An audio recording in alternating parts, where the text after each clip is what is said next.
Hi everyone, this is Michelle Kane of From Bolta Beauty, and I'm here today to talk about my technique for foundation paper piecing in the context of my pattern Set to Spin. I choose to cut my fabrics into simple oversized rectangles for foundation paper piecing. I find that the combination of oversized pieces and basic shapes prevents me from making mistakes and having to rip out stitches because a fabric doesn't fully cover a section of the pattern.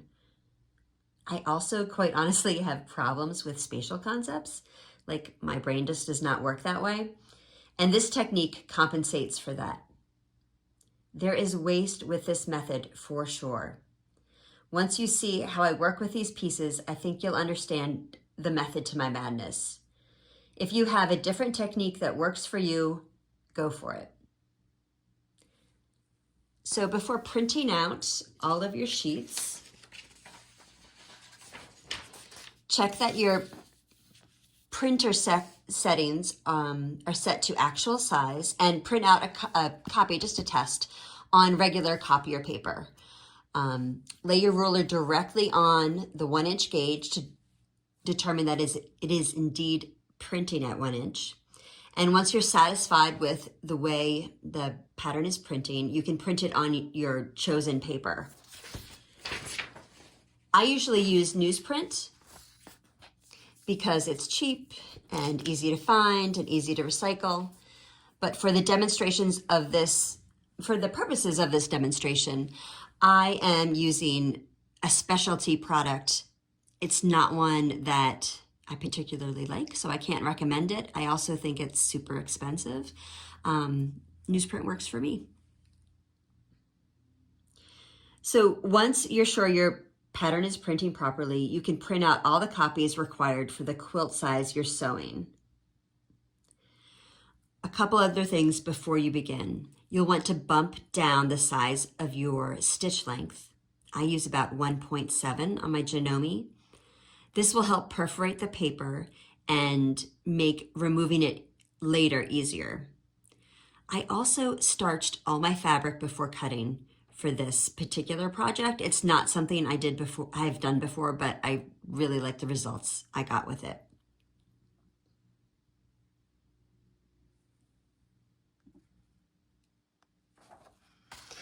So we'll start by piecing Unit A, and we're going to start with A1 and work our way through section A5. I take my fabric 1 and use a little glue to get it to stick to that section. And I make sure that I place the fabric so that, I'll flip it over here. Ah, yeah, that's not adequate. There we go, that's better.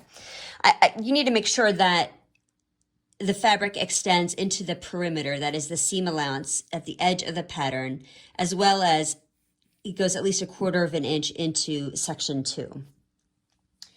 And this is where my technique might differ from what you've done in the past.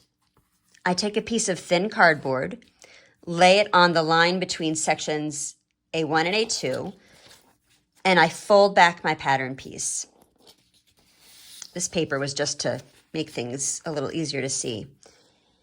And then I take my add 1/4 ruler, which isn't necessary, but it's nice if you have it. It has like a little lip that makes trimming the seam allowance super easy. And then I would just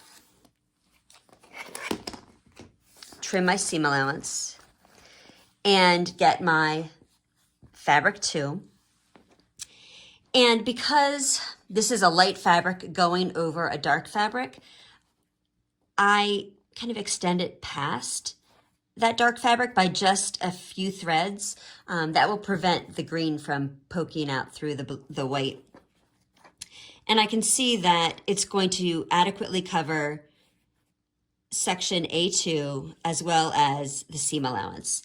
And so then, honestly, I wouldn't even use a pin because they're such small pieces. I would just take them to my machine and sew that seam allowance. Now it's worth noting, and I'll draw it right on my pattern. I mean, you can just kind of imagine it. Oh, look, my pen's not working. Oh, there we go. I start in the seam allowance and go through the other side and that seam allowance. I backstitch at both ends. I think it just makes for like a stronger seam, especially once you take the papers out later. So here it is all sewn up. And then I just repeat this process to add on fabric 3. I take my cardboard, I put it on that line between A2 and A3, I fold it back, I use my 1/4-inch ruler, or you can just use a regular ruler, trim the seam allowance, and then you put fabric 3 on that fresh cut.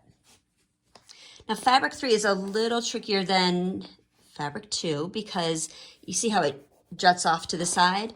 So I will place the fabric accordingly to cover that corner out there. You know, before I said that there was a chance that the green fabric could show through the white fabric. That's not an issue here. It's only when you're adding the white pieces that you need to worry about it, because once we have this sewn, you see what I mean? Like there's no risk of anything showing through that we're not expecting. And you just proceed through A5 and at the very end, cut along with your rotary blade and your ruler, that dotted line.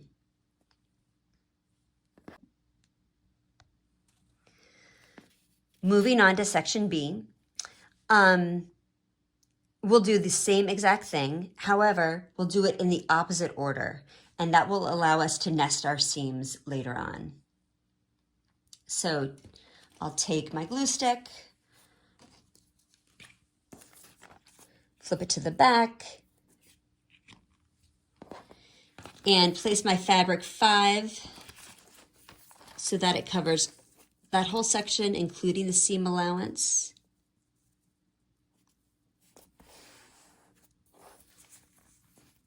Here's my cardboard.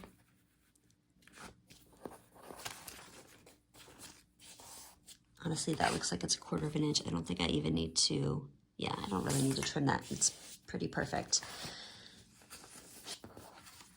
And then I'll take fabric 4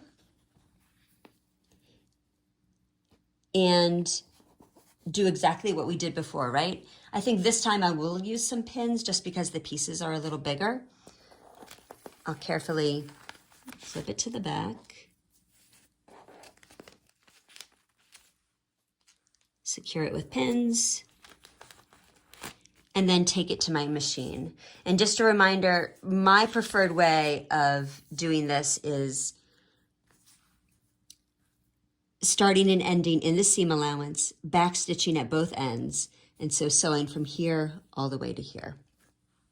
And then you just continue with fabrics 3, 2, and 1.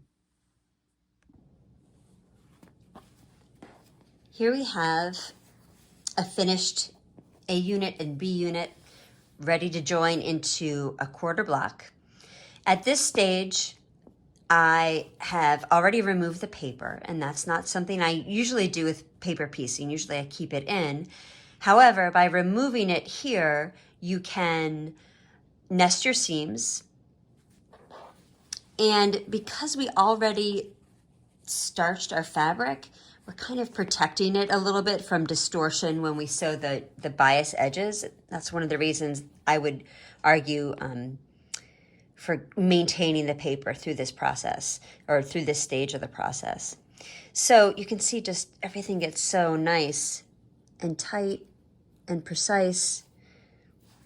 And at this stage, I wouldn't even pin. I would just take this to my machine, make sure everything stays snug, and sew it up into a 1/4 block. Here's the back. You'll note that I've pressed the seam open. And when joining 2 1/4 blocks to a 1/2, I start by lining up those center seams with pins, taking it to my machine, and then just on the fly, nesting the remaining joins.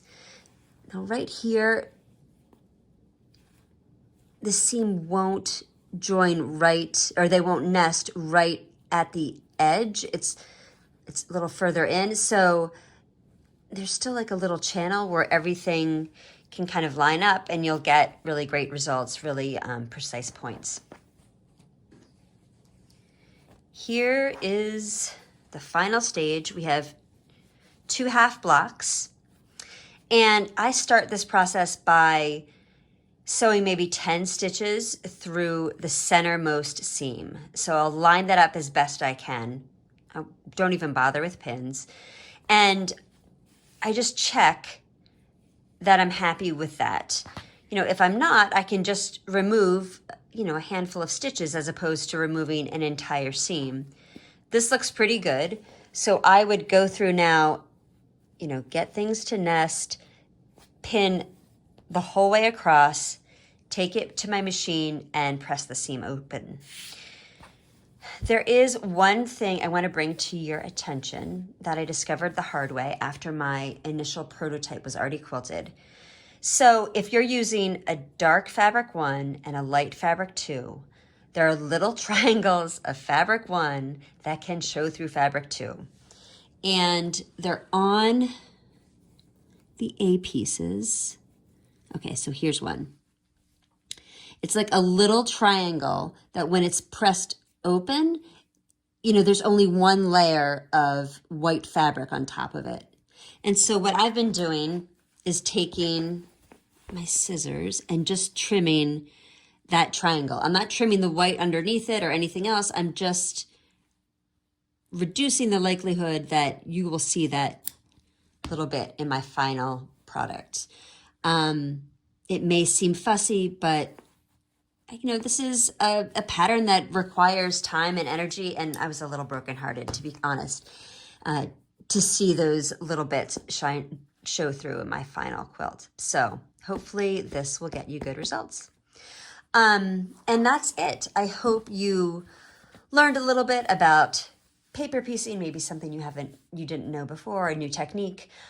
If you have any questions about this pattern or any of my other patterns for that matter, you can always reach me at fromboltabeauty@gmail.com. Thank you so much.